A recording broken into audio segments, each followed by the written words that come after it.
Hey Rev City family, today I want us to look at Hebrews 3 verse 1, which says, "Therefore, holy brothers and sisters who share in the heavenly calling, fix your thoughts on Jesus, whom we acknowledge as our apostle and high priest."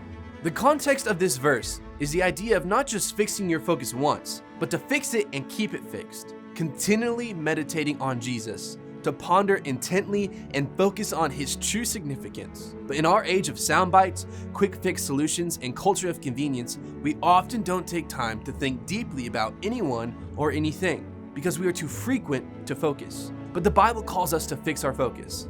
And I'm going to ask our production team to help illustrate what it's like to fix your focus, because oftentimes we're either too zoomed in into the future or too zoomed out with what's already happened.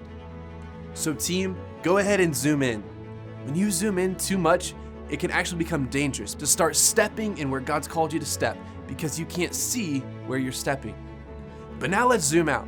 If your thoughts are too zoomed out by thinking with what's already happened in your past with the missteps and mistakes, it can quickly become too overwhelming and you're now looking at things that you're not supposed to. So, what are we called to focus on? We are called to focus on what God has for us on this day, what he has called you to in this season, to fix your focus and thoughts on him. We see this in Matthew 14, when Peter takes a step out of the boat that was on the lake and starts walking toward Jesus.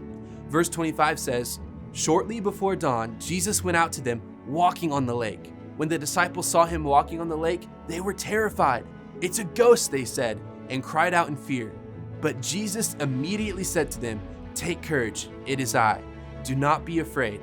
'Lord, if it's you,' Peter replied, 'tell me to come to you on the water.' 'Come,' he said. Then Peter got down out of the boat, walked on the water, and came toward Jesus.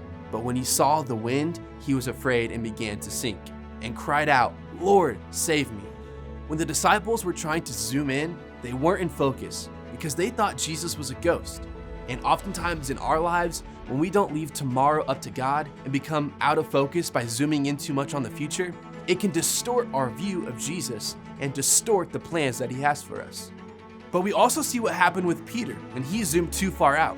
In verse 30 it said, "When he saw the wind, he was afraid and began to sink." Peter was also out of focus here because he was too zoomed out and started thinking about the wind and waves surrounding him. But what is true with Peter is true with you.